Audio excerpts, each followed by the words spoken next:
Thank you. Thank you for your attention. My name is Dan Gibbons from the City Club of Chicago, and I'd like to welcome so many of you back. Welcome especially to our first-timers, hopefully not your last time here at City Club, but it is a new year, and happy New Year to our City Club family. Welcome back. A lot has happened in the time since we've met here. Of course, we're all thinking about our friends in Los Angeles and really all over the world. There's so much happening, and it's so good to have all of you back together to talk about all of that, and of course, more importantly, what we're all going to do to move our great city forward. There couldn't be a better room. This is the room you want to be in, as you can tell today just by looking around at who's here.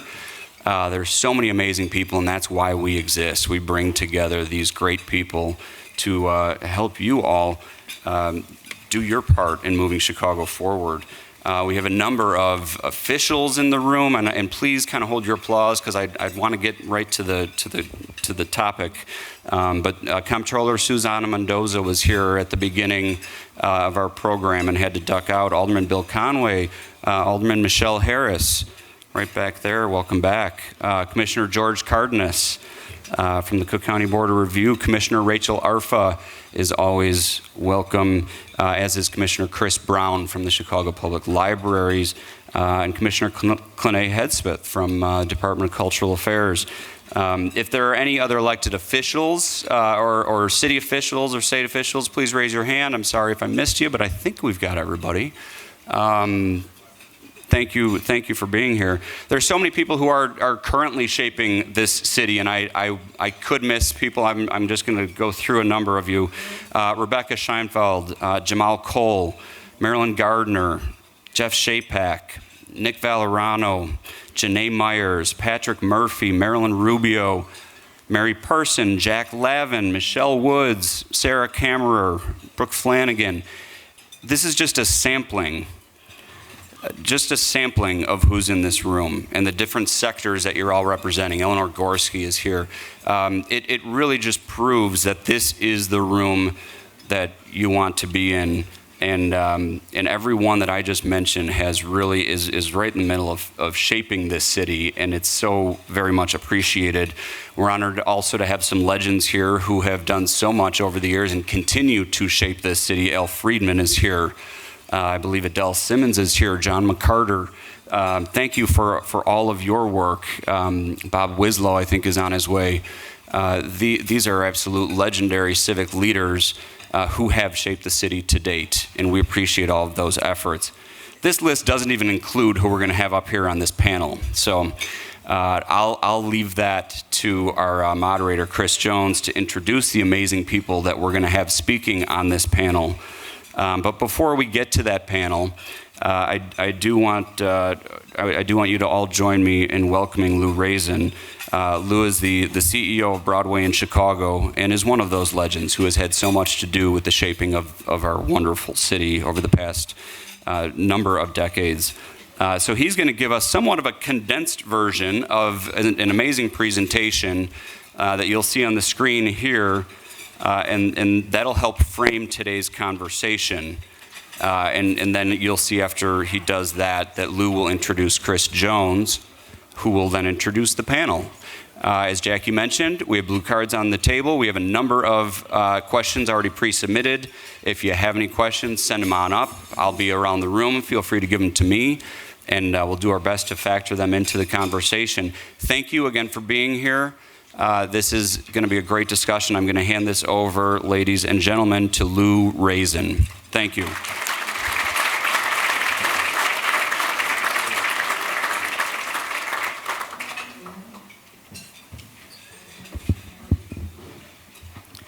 Thank you. There's a cartoon that I recall from a long time ago. And it's a guy jumping off a high-rise building. And a reporter sticks the microphone out. So the guy's halfway down. And he says to the reporter says, "So how's it going?" And the guy says, "So far, so good." That's how it feels every time we venture out into something new. We take a chance and hope that net will appear. And you guys show us this net's here. This is the beginning of something we feel very strongly about. It's about seeing downtown as a cultural stadium. We're thinking about other stadiums, and I'm not opposed at all to those other stadiums. But when we have a conversation about stadiums, I think there's one more we need to think about, and that's understanding the power of culture in this city. We need to think about issues about our downtown. Our downtown is the heart that pumps the blood into all those different sectors of the city. It's the engine that feeds our ability to fund South and West, as we should be doing. But we can't ignore that downtown. We have big issues, like neighborhood kids don't see downtown as theirs. We need to change that. Downtown to me is Central City, however we describe it. But there's no boundaries. This isn't about building a building, but this is really about thinking about things we went through with COVID. The unrest that came about to help us deal with issues that we needed to deal with, but also these accelerators that took place, the Amazon effect of retail, and how its huge impact and how we recover from it is in question. The issue of generational issue of, you want to change how your work life is. You want that balance. We don't have a siesta. We don't take the month of August off. How do we balance? How do we look around the rest of the world and think about that balance? Work from home was one of those ways to start dealing with it. McKinsey came up with a study looking at 3 major downtowns, Chicago being one of them. And one of the things they come away with is that the sooner you react, the less time it's going to take and the less cost it's going to be. It's obvious, but at the same time, they push that you need to focus a rallying cry around one North Star. And to me, that North Star is culture. I look at tourism, and I think about conventions. Conventions, in my mind, are a dying breed. The only way we get a new convention is we outbid somebody else, we steal it from another city. But tourism is that growth opportunity. And the reason I focus on tourism, it means jobs at the end of the day. Not ivory tower jobs, but jobs where you can raise a family. Today's tourists are experiential collectors, and culture is what differentiates us from our competitive set. That's why people come to Chicago. And culture to me is very wide. It's ultimately what makes us us. It's the music we listen to, it's the crazy shit we do. It's all of those things that touch our heart. It's our food, it's our music. It's those myths we live by. And it's the stories we tell who identify who we are and what our system of beliefs are. And it's ultimately what touches our hearts and what brings us all together at the end of the day. Art's impact on zoning, I think, is absolutely incredible. We don't think about how zoning can affect us and how funding the arts is very important. If we think about it from a zoning perspective, you look at New York, you look at Manhattan. It started out in the 90s in Soho, where it was affordable for artists to move there. And what happens with artists move somewhere, other people follow. They followed from Soho to Tribeca and Tribeca to Dumbo. And that's the kind of movement we have going on in Berlin right now. It's 20,000 artists living and working in Berlin. And that's all driven because it's cheap rent. And they're respected by the community. They're valued by the community. If we think about from a zoning perspective what Chicago looked like not all that long ago in our downtown, you had what was the Michael Todd, now the Goodman, was playing porn films. The State Lake was still there, but not as a real theater, until Daley threw down and we became the poster boys for TIFF. And if you think about Broadway in Chicago and our 5 theaters, the numbers are pretty impressive, but the number to me that becomes the most important and most significant is that 52% of our audience for our long-run shows comes from 100 miles away or more. Those are tourists. And they're not just coming to go to Broadway in Chicago, they're coming for culture to this city. But there's an awful lot of culture in this city. We need to change the way Chicago's perceived. And we need to think about how do we keep these kids that come here to go to school, the best and brightest, how do we engage them in this city and say, this is where it's happening, this is the place that you need to be, and they don't want to leave. It's awful hard for politicians to think big and bold when you have to face the ballot box as often as they do. But if we think about our festivals, it's a way of pushing that envelope because we're going to do things that are temporary. The London Eye was temporary. The Eiffel Tower was temporary. We can get away with some big and bold moves if we think about how to do it. There's some incredible little festivals taking place, and you guys have probably seen this one, the Special Olympics and the little yellow rubber ducks, and there's a number on the bottom of every duck, and you bet that your duck will win the race, and you hope to win, and everybody's cheering it on. But I want to add one more duck. This little yellow rubber duck added to that group. To me, I would see a spring festival, that we support the Special Olympics in the spring of the year as the bridges open for the boats making their transit into the lake. That we think about, people know we've got a river walk, but if this little duck takes its position at the end of the river walk, not only will the stupid duck's head be sticking up above Upper Wacker, and you look at that and you say, what's going on? It puts a smile on your face. But what it also does, it gets you to look down there. And it's going to get you to go down there. And that becomes an Instagram moment seen around the world from Chicago. Thinking about lighting festivals. Chicago had a lighting festival in the 20s. But what happened at this festival? 250,000 people show up on State Street, and guess what?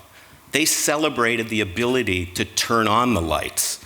That was the big thing at that moment. Lighting festivals happen around the world, and Lyon is the mothership of those festivals. It started as a religious event initially, but the sails at the Sydney Opera House were never intended to be lit like this, but for a lighting festival. Big and bold comes from temporary, if we need it to.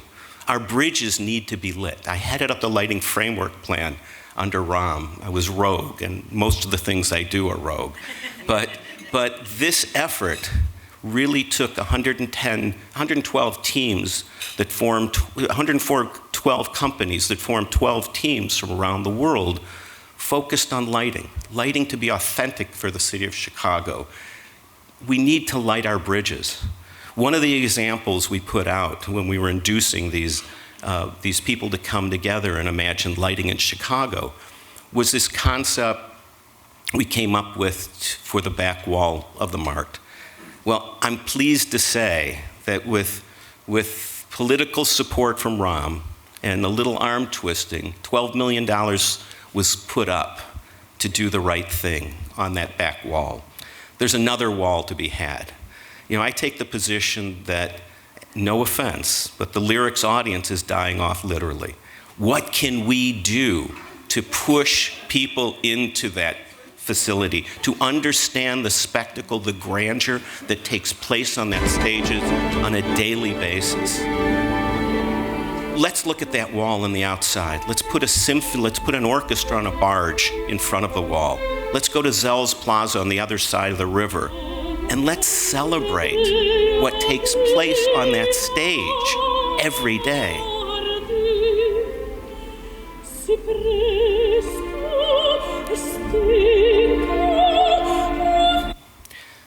Lower Wacker. All right, Lower Wacker. I think Lower Wacker's an opportunity. Not only from a lighting perspective, kids don't see downtown as relevant. I see Lower Wacker as an urban festival site. We're the home of house music. We add techno to it. I think we have an urban festival on Lower Wacker that these kids will say, now that's something I'm really proud of. That's something I want to go to. And it's all ours. I think about artists. And what if we gave an artist a street as a canvas? And what if we gave 7 artists 7 streets? I don't know what they do, but I can tell you that's a place that I'd want to be. And those streets don't all need to be downtown. They can be in our neighborhoods. But that's a conversation about Chicago, about arts and culture heard around the world.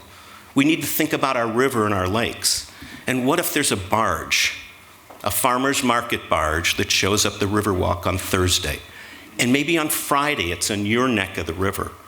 And maybe there's an alternating barge that shows up with food trucks. Or maybe the theater comes to you. I think about 24/7 city. We need to have energy breeds energy. The more we can keep people out, the more we can keep the lights out, the more energy that's out there, not only the safer it is, it's a huge economic opportunity. In New York, the nighttime economy is worth $35 billion a year. We're not going to be New York, but it supports 300,000 jobs and throws off $700 million in taxes to the city. Nightmares have been proliferating through Europe for quite some time. Somebody who wakes up in the morning until the time they go to sleep, they focus on how can I help what's going on at night? How can I accelerate it? How can I support those people that are working in that space? They're starting to happen in the United States, but Chicago's not on the list. I look at the money that the city is putting in to induce developers to do the right thing on LaSalle. All the right reasons. And mixed use is part of it. But is that a street you want to live on? The way it sits today? You know, Batman didn't pick LaSalle because it's a warm, fuzzy place to be when the lights go down. You know, how do we reimagine that street? We have what we refer to as these mausoleums, these incredible pieces of architecture through our downtown. There's stops on an architectural tour, but there's no life in those buildings. I've done some travel tied to this effort, and this is a picture of a bookstore in Portugal. The only way you access this bookstore is you buy an timed admission ticket. There's another one in the Netherlands, a 700-year-old Dominican church, and I would buy a book just to spend some time in that space. It also requires a timed admissions ticket. We have those kind of spaces here in the Rookery in Chicago, just as an example. I'm not saying it should be the world's most incredible bookstore, but what can we do to breathe life into that space? I think about the verticality, I think about the color issues, I think about, it's drab. What do we do with LaSalle? And what we're talking about, LaSalle applies to State Street, applies to all of the rest of our downtown. How do we break this thing? How do we make it feel different? Do we connect things? There's examples from around the country and around the world, and one of the places I look at is the Tate Modern. The Tate Modern has slides, these slides. If we think about one of these slides, 6 stories up, coming off of a building on LaSalle, whether one person goes down the damn slide or not is irrelevant. It changes the way you think about that street. There are things that are transforming on these streets around the world. Right down the middle of the street, there's a shopping center in Tokyo. In San Francisco, Salesforce Park is a world-class park suspended over a bus station in the middle of the street. So I start riffing off the concept of what might that feel like if we start playing with it. Do we create an international competition so we get incredible minds to dream and think about what could be down that street? I don't know what they do, but I'm telling you, it's game-changing time. We think about the public realm and how we need to blur that feeling, especially on a residential street, between what's public and what's private. Looking down LaSalle Street, you look at these donut holes in these buildings. These buildings were light corridors in buildings built prior to air conditioning. To me, those are opportunities. Those are pocket parks. Think about those connecting 3 little pocket parks with the Rookery right on the bottom right corner. There's opportunities up and down LaSalle. We think about the power of 1871 and how it's changed the perception of Chicago from a tech standpoint. But maybe it's time for another 1871, and this one for the visual and performing arts. And maybe it's time to create a not-for-profit where these artists and these people working in this space can come together.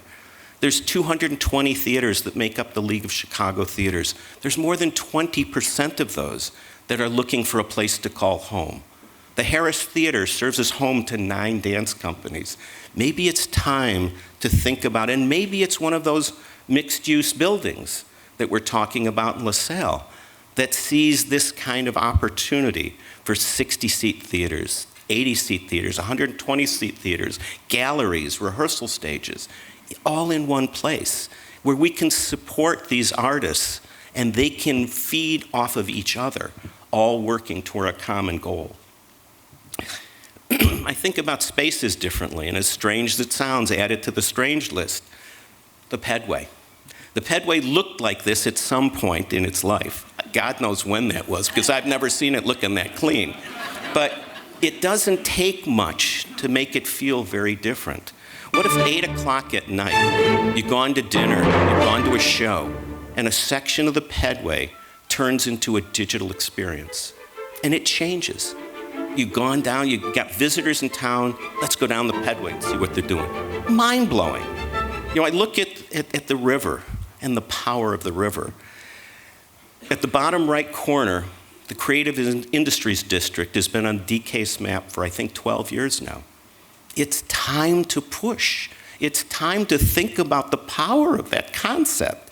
It's 1.2 miles from the river at Cermak to McCormick Place. And you've got Motor Row and Chinatown smack dab in the middle.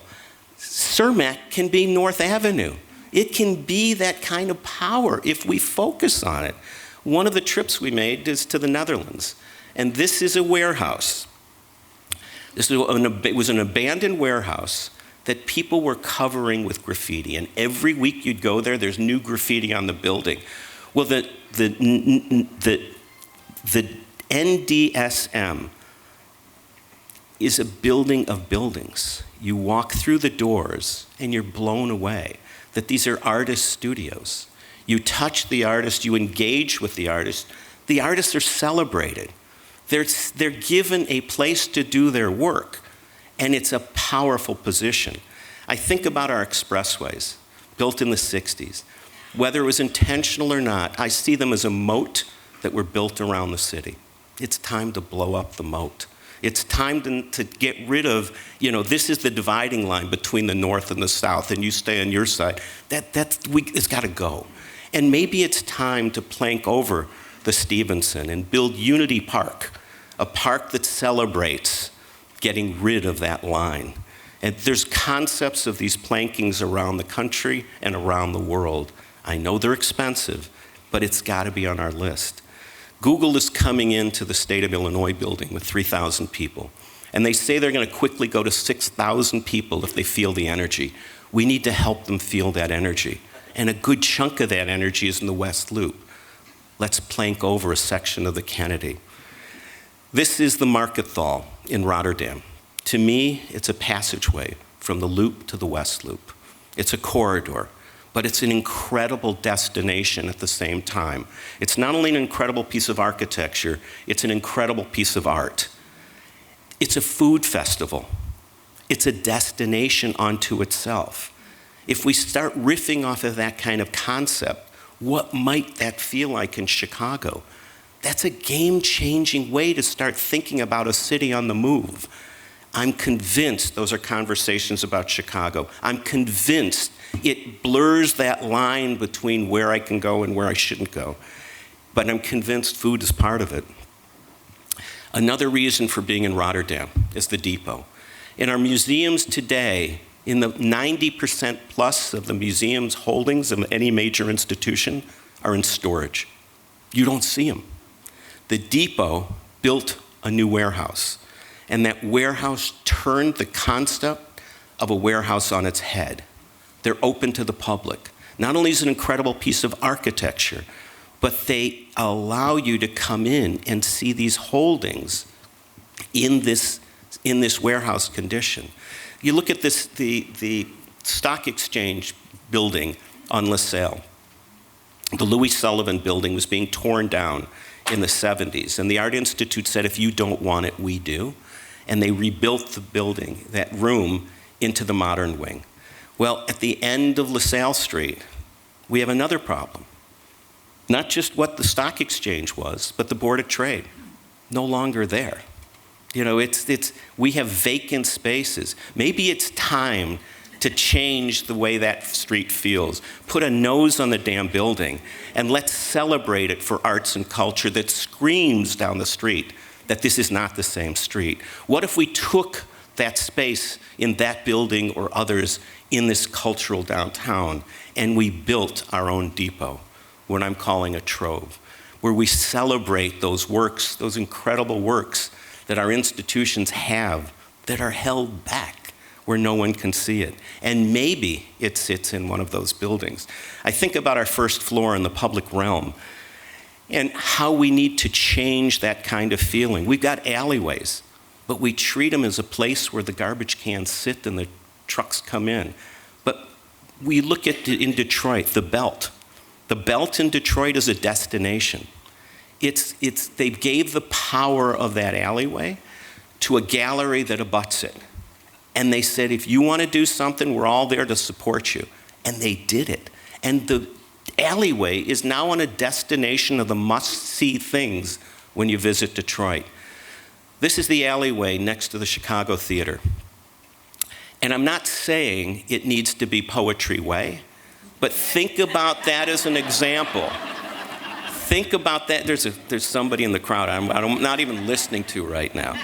But think of that as an example, as an opportunity to do something with that space. And maybe the Poetry Foundation says, not only are we going to do Poetry Way downtown, but we're going to do Poetry Way in every neighborhood in this city.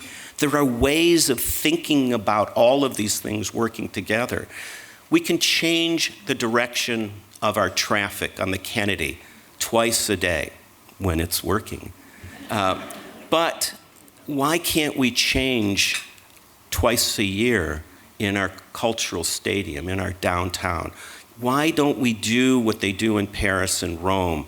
We have to think about how to deal with those visitors coming to our city that are looking for the retail experience on Michigan Avenue and can't find it.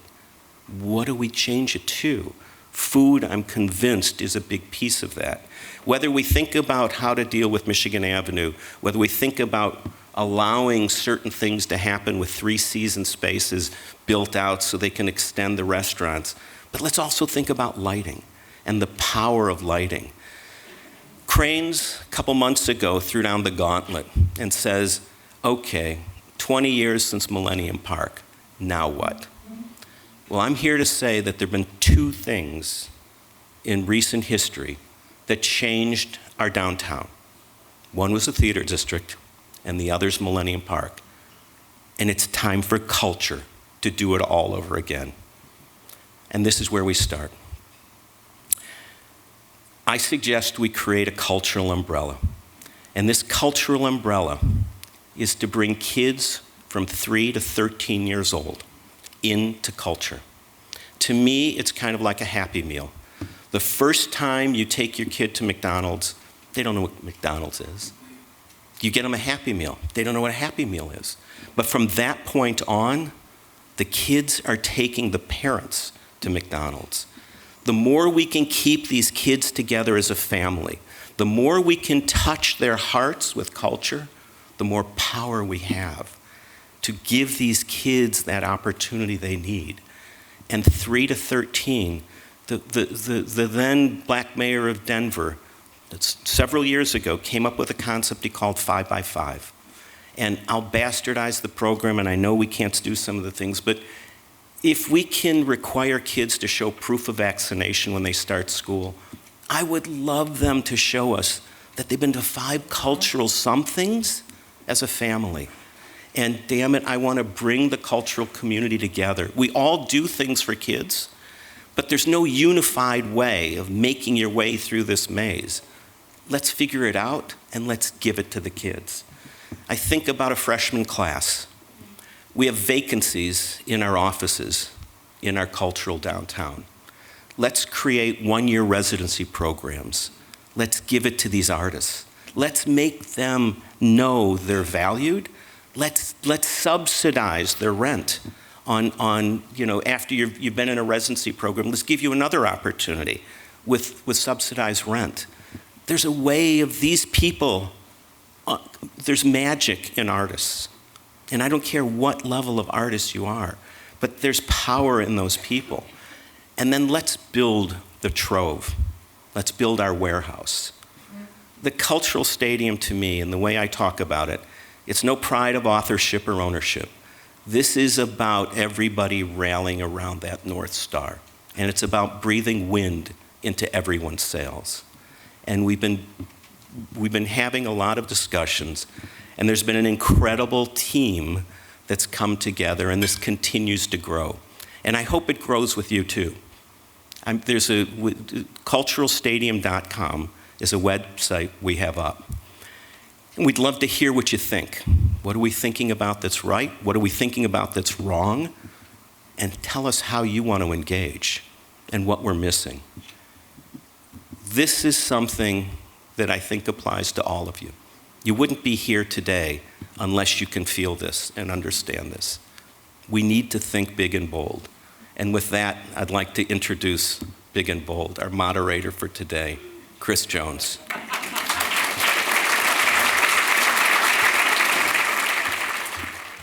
Hi, everybody. How's everybody doing?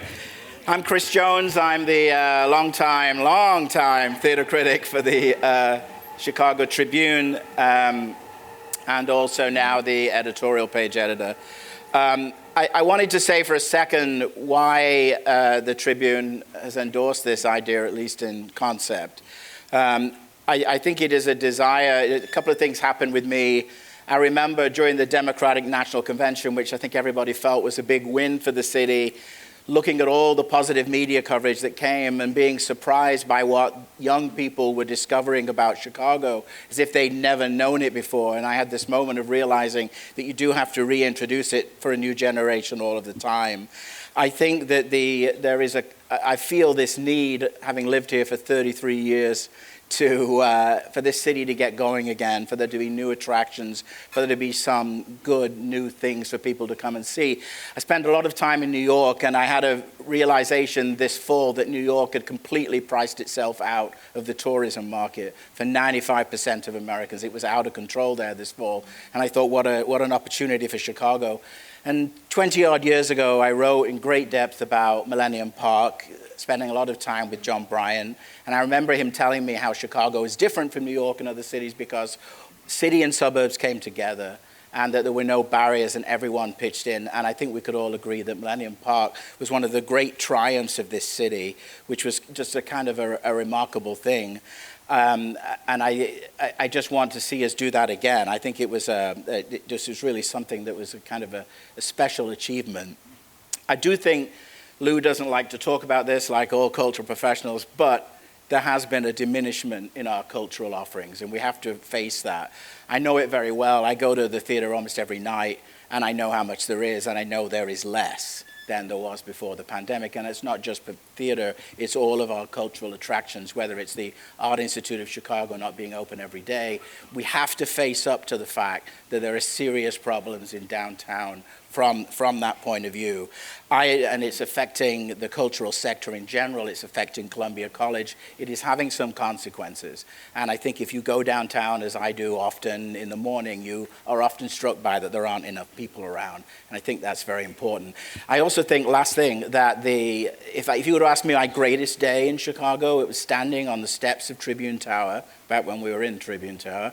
And it was right after the Obama inauguration. I watched the stream of people coming up Michigan Avenue. And I looked over to the right, and there was Oprah Winfrey setting up with will.i.am on Michigan Avenue. Some people here will remember this. And I remember standing there thinking, I'm raising my kids in the greatest city in the world. It's the center of everything. And that was the moment, and I think that's what we have to aspire to getting back. So, to talk about this issue in more detail, let me introduce Michelle Boone, the Poetry Foundation President and CEO, and the former very distinguished Commissioner of Cultural Affairs for the City of Chicago. Come on up. Mr. Greg Cameron, who is the President of the Joffrey Ballet and its CEO.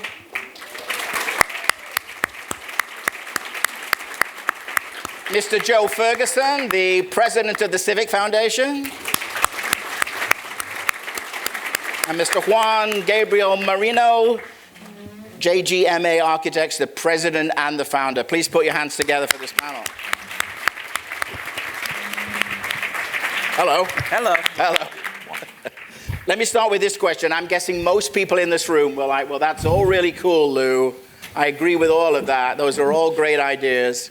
How do we move? I'll start with you, Joe, on this. How do we move from Lou's presentation to these to, let's call it, shovels in the ground or something like that? I get very emotional every time Lou does a different version of this presentation.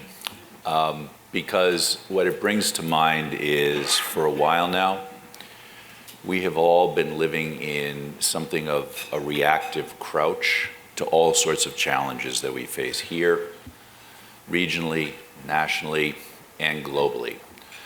And a crouch is an absolutely reflexive, protective reaction to exogenous circumstances, but over time it's a choice. And we have a choice to make. And I think about Lou's vision here from a concept that's fairly familiar to many of you who actually are working hard to try to expand opportunity in our communities and our neighborhoods, and that's asset-based community development. And we don't think about asset-based community development from the perspective of the downtown. We actually need to expand that to the city as a whole and the identity of the city as a whole. And I think one of the things that we tend to do here and everywhere is think about what the obstacles are. All of the obstacles are choices as well. Whether it's constraints from a regulatory perspective, whether it's constraints from exogenous circumstances, people worry about crime. I ride the red line both directions every single day and walk the streets of Chicago, and yet here I sit whole, right? But it's a natural reaction. Crime isn't the issue. It's the fact that we tie our narrative right now to crime and other phenomenon that are our challenges at this moment. And it's a choice as to whether or not, and there's another tendency, we look to government to solve things for us. Government can't solve everything for us. We have to be the solution ourselves. At times, especially in constrained circumstances, the people think about budget constraints, as they should, so on and so forth. But asset-based community development, if you think about that and actualizing and activating and extending all of our strengths internally that we have compartmentalized at every level of our community, partly out of self-protection, things open up. And there are a number of city officials and former city officials in this room, and that tells me they get it. They get it. And what they need to see and feel and hear is that we all get it, and we're in it with them. I think this is as much about government getting out of the way and lifting constraints as it is about what we ask government to do for us. The gathering in this room reflects the fact, to me, that all of the investment, whether it's cultural capital in a broader sense of things, whether it's financial capital, all of it is here. It's a matter of will. I don't see this as a constraint moment. I see it as an imperative to free ourselves from what is feeling like a constraint and constriction moment. I don't see government as the solution. I see government as a facilitator that opens up the path to all of you to step into this broader new vision in which our streets, our built environment, our downtown, in a sort of hub and spoke configuration that reaches all of the neighborhoods and creates dynamics in all of the neighborhoods is opened up. We have it, it's here.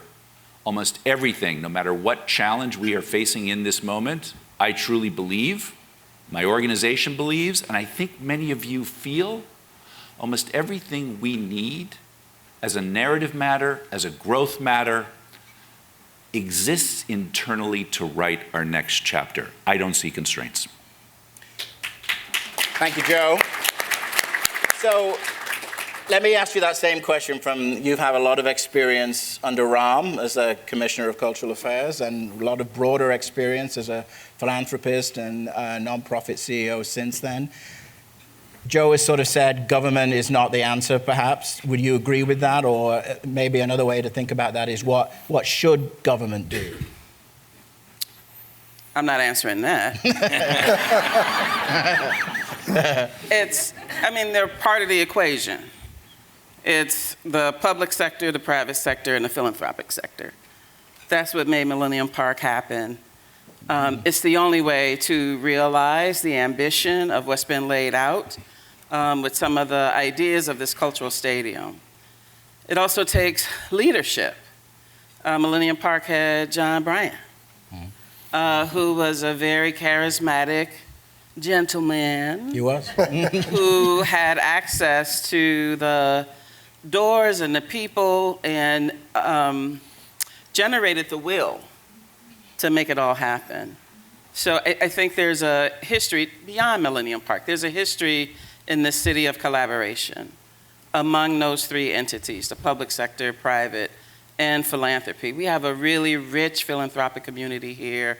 We have people who care about the city that they live in that really want to imagine a better place. Joe talked about the sense of, for me, it's not about crime, it's about safety. And I want to feel safe in my city, whether or not the reality or the illusion of crime being high. I think what some of these ideas offer are a way to transform perceptions about safety in spaces that would bring people out and also hopefully inspire folks to support financially the idea of building a space, building a city, building community. That's what this is really about, how to use culture for community building. So Juan, a lot of what Lou was just talking about, you might describe as adaptive reuse, right? He's taking like the buildings on LaSalle Street, which we all know are sitting empty, many of them. Mm-hmm. We've all read the stories about the real estate values dropping particularly in the southern part of the loop. And then he's talking here about sort of adding things to facades. He's talking about adding light. I'm curious from an architecture point of view, this is a city, of course, with this incredible tradition of architecture. What's the view currently, if you like, of that kind of adaptive use of buildings? Are we talking big structural changes? Are we talking about preserving the integrity of the buildings? What's your view of that from an architect's perspective? Yeah, happy to share it. First, I just want to make it clear to everybody, when you saw the list and all the names, I'm just the person with the microphone today. There have been a lot of incredible minds that have come together in many, many months of just caring. And as I like to say, that when you get that text message from Lou, as you can tell, you're like, oh God, what's this going to be about? I can't wait, right? And I've had the pleasure and honor to be in a room listening to a lot of incredible, beautiful minds. And with that, there are many aspects to this that help deal with the commentary of, that's too much money. I like to joke and call it the can't chant. But there are aspects to it that have to do with infrastructure. We have significant canvases in our city, if we look profoundly enough, that are there for the taking. That is the epitome of adaptive reuse. It's there. And so these explorations start to scratch the surface of what those are and what the potential is. Yes, then there's those like the big duck, right, that are broader and bigger or getting into capping expressways, but they're all possible. You know, I come from Colombia. a city, Medellin, that has an incredible asset, a river that runs through it. Nobody wanted to be a part of it. Then the public utility company started a lighting competition that they spend a year designing a light system that everybody starts coming to it. That same idea, that granule that started a momentum, now has created a place of development, a place of tourism, a place of change where people don't think about Medellin the way they used to and don't have the semblance of fear that they used to. Or that this now gringo, when he goes back, I worry less about walking around and speaking, whether I speak in Spanish or English. Those are the potentials that we have here in our backyard. It's there for the taking. So you are an institution whose home is downtown. So, and the Lyric Opera. Now, what's that been like for you? What's changed in the environment where you work, and what would you like to see happen for your institution? Two homes. Sure. Yep, 2 homes in the loop. So the Joffrey Tower at the corner of State and Randolph, where we have 7 studios, and then, of course, our performance home at the Lyric Opera. And I think as a lifelong Chicagoan and somebody that grew up at the Department of Cultural Affairs when Harold Washington was mayor, I quickly learned the importance of collaboration. There was an organization or a committee of the Department of Cultural Affairs called the Chicago Collaborative. And it was sort of like this group today. I feel like this is a bit of a family reunion, seeing so many people that I haven't seen but that I know are still doing important work. And at the Joffrey, we lead everything we do with our commitment to artists. And some of those are company artists that are performing, but a lot of them are would-be artists, students in our academy. During the course of a year, we have 500 to 700 students studying at Joffrey. We're also out in the Chicago public schools with our community engagement programs under the leadership of my colleague, Linda Swayze.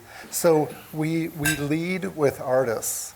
And I think what is most important to the success of any of these ideas is to remember that artists are why we do what we do. Artists are first respondents.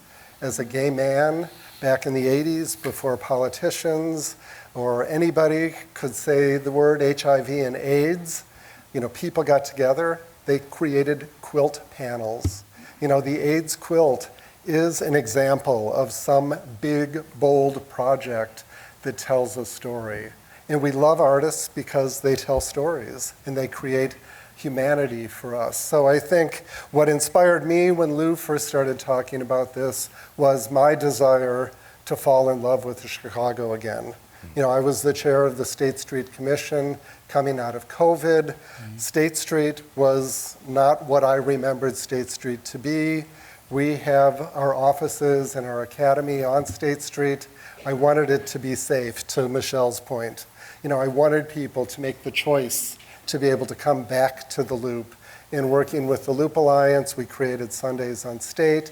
A small step, but a beginning of being able to say, hey, come back to the street that you love. So I think we've heard a lot of C words here, choice. In 1893, 26 million people made a decision to come to Chicago to attend the World's Fair. 26 million people. I can't get my head around that. I don't know how they got here, where they stayed. We didn't have Choose Chicago. We didn't have a tourism agency. But we did have a group of corporate leaders, the Smith family that said, hey, this is important. So I think, you made a choice to be here today. Let's all continue to lean into the power of curiosity, creativity, community, and collaboration. And I believe that we can make any of these ideas happen. I think the big challenge is to winnow the list down and get some early successes, because we also know that one success begets another.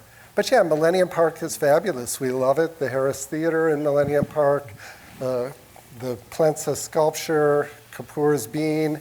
But 24 years later, it's time for the next big thing. And I just, appreciate you being here and let us know. This is not about me, it's not about Michelle or Lou or Joe or Juan or Chris, it's about you. Take ownership and we can change this city for the better. It's just, sometimes I feel, I had a moment also right before Christmas where I started looking at our letters file and people were beginning to write in to say how disappointed they were with the Christmas windows on State Street.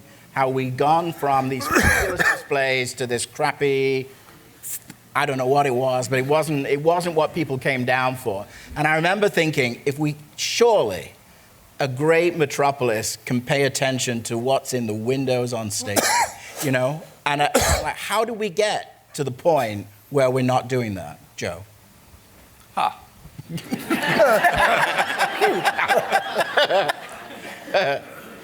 I'm going to go back to the Crouch.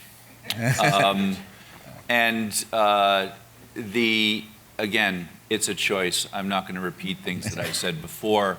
But we've gotten there because I believe our narrative is rooted in our problems. And the choice is actually to forge a new narrative. Michelle rightfully turns from crime to public safety. Jane Jacobs told us 70 years ago that the single biggest factor in the sense of safety and in actual public safety is there being people on the streets engaged in everyday activity. We actually are, as a matter of our humanity and our relational connections, self-regulating. We need to open ourselves up, and we need to create the dynamics that bring people back. And as for, yes, absolutely, planking over expressways, enormous amounts of money. But one of the wonderful things about Lou's vision here and the broad array of possibilities is this is scalable. You start small. You start with Poetry Way. You start with Poetry Way. And Poetry Way is between the Chicago Theater and Joffrey Tower. And so this is scalable. It's a grand vision, but it's a grand vision that is very, very eminently achievable at a small scale, locally, and building upon itself. And what makes it build upon itself? People seeing people. But I think it's also important to not neglect what's already here and does the work every day. And what are the opportunities to kind of thread and connect the work that's happening into kind of a broader new narrative about the aspirations of a cultural state. We have the cultural stadium because there's stuff already here, good stuff, and interesting programs that are designed to engage the public. We've come out of a really, really tough period with the pandemic, and people are still wrestling with trying to get back on their feet. So is this an opportunity to use something new and shiny that may attract new money, but still continue to invest or reinvest in what's here as a part of this new narrative? Just quickly, I think one of the things that COVID did, and actually COVID is the second shock to all of us, 9/11 and our sense of security after 9/11, I don't think we ever got over that. And so we see more security, more concern about safety. COVID sort of drew us in even tighter.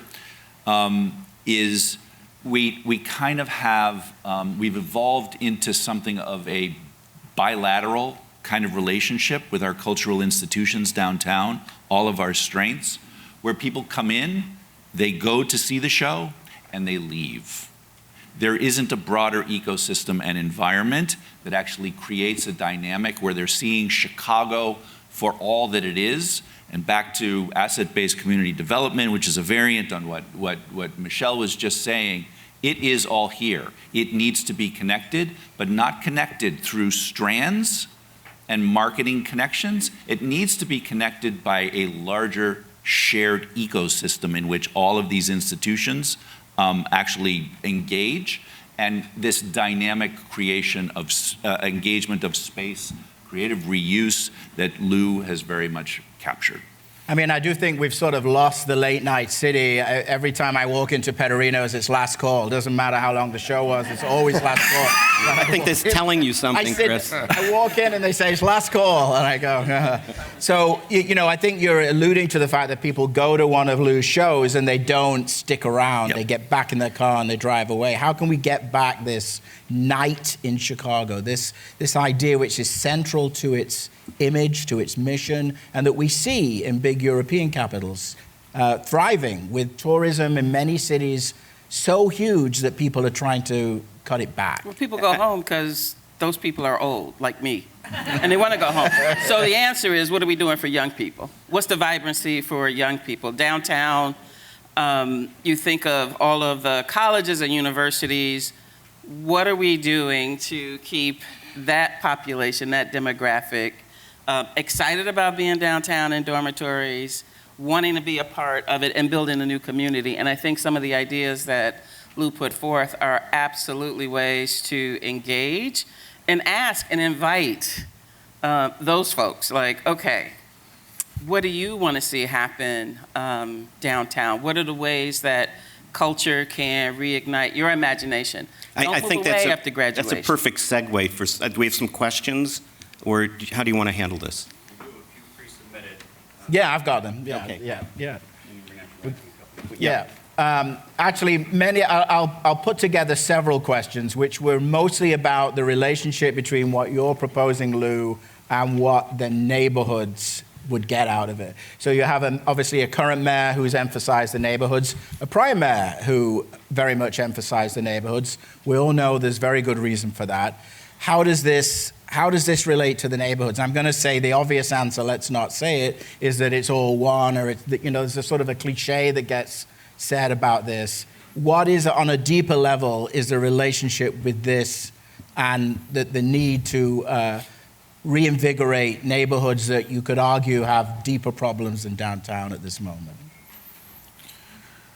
Whoever wants to take that. I suggested earlier on, hub and spoke. Every community-based cultural and arts neighborhood should have an opportunity to use the downtown as a canvas, and vice versa. We think about things quite often from the perspective of our core legacy institutions, our cultural institutions, going out into the neighborhoods. We actually need to continue that, but we also need to reverse it. And one of Lou's sort of initial remarks is children don't view the downtown. Our people in our neighborhoods all over the city don't view the downtown as theirs. We actually need to create that multiplicity, that duality. It's a both and, it's not an either or. I would just add to that, I think that's critical that we make the youth feel like this is their Chicago. I think that's so fundamentally important. Certainly for me, when I did a project in Pilsen, a high school, and just interacting with the youth and talking about the potential of using the roof to be able to see downtown. And they said, but that's not ours. And so this is a very real problem, and one that is tangible, that we can change. And I think the more that we plant these seeds, whether it's the center, but these ideas find their ways to the neighborhoods. Yeah. They can easily find their ways to the neighborhoods. So it's not an either or, it's an and. And is there a way to use some of these ideas as an economic stream to fund revenue generated from the activations that happen downtown? The beneficiaries could be neighborhoods for replication or other arts types of engagements in those communities. Like, there's got to be a financial model that serves all. What's the win then for neighborhoods if these big shiny things are happening downtown? Can we come up with new revenue models that then are feeders, financial feeders, back into communities so that they have access to their own ideas? Do you see, Joe, I'll ask you this question. Do you see the West Loop as now the enemy of the Loop? And before you say no, we have seen enormous growth there. So if you go to the West Loop now, you see people, you see many of the things that you're advocating. And if you walk over to sort of LaSalle and Jackson, where there were those people, you feel sometimes like they're all now in the West Loop. And we've seen new hotels, we've seen new restaurants. What's that relationship now? And I speak as a former, I lived in the West Loop in the early 90s when it was very different. But I'm always interested in that. How do we, are we now in a competitive world between those two? We have a new downtown and a struggling older downtown. How do you see that? Our population is 2.7 million. And it is said that in order for this city to actually thrive in a sustainable way, we need population of about 3.3 to 3.4 million. Yeah. And so, again, that's sort of looking at the posing of the question, and Chris, I know you don't mean it this way, is sort of focusing on a negative dynamic that has come to exist. And there is another and I view the Fulton Market area as an area that actually has grown and been created with specific, vaguely Jane Jacobs notions in mind. There is life in the streets. There is life in the streets because there is a diversity of institutions, activity, and many other things. The built structure, and Lou used the term mausoleum. That's a really important term. We have extraordinary structures downtown that were built truly as mausoleums to the industrial titans of another century. But it's our city. We need to activate that from the perspective that the Fulton Market people brought to bear is we need to open it up to all of us. And the fact of the matter is people out there beyond the city, around the world, they see that happening. They come to the city. Some of them stay. The young people that we're teaching, they leave the city for opportunities. They stay if they see all of this dynamism. All right, we're going to wrap it up. I'm going to give Lou the very last word. So maybe the John Bryant of this era is sitting in this room. Who's going to make or this? Jane. Oh, Jane. Who's going to Who's going to make this happen? Like, how do we? What's the next step in a nutshell? Who is that? Do we need that person? How are we going to do? If we model off of Millennium Park, it was a John Bryant. It was somebody that had the right people on that speed dial. It was somebody who is respected nationally and internationally for what they've accomplished in their lifetime to date. We're in search of that John or Jane. We're getting close, but it's not there until it's there. But this is one of the things I hope you do is think about that website, culturalstadium.com. Leave a comment. If you want to engage, we'd love to have you. Tell us what you'd like to do. Tell us what you'd recommend. Tell us what we're doing wrong. Tell us what we're ignoring, what we haven't seen. We're all ears. Thank you. Thank you, everybody.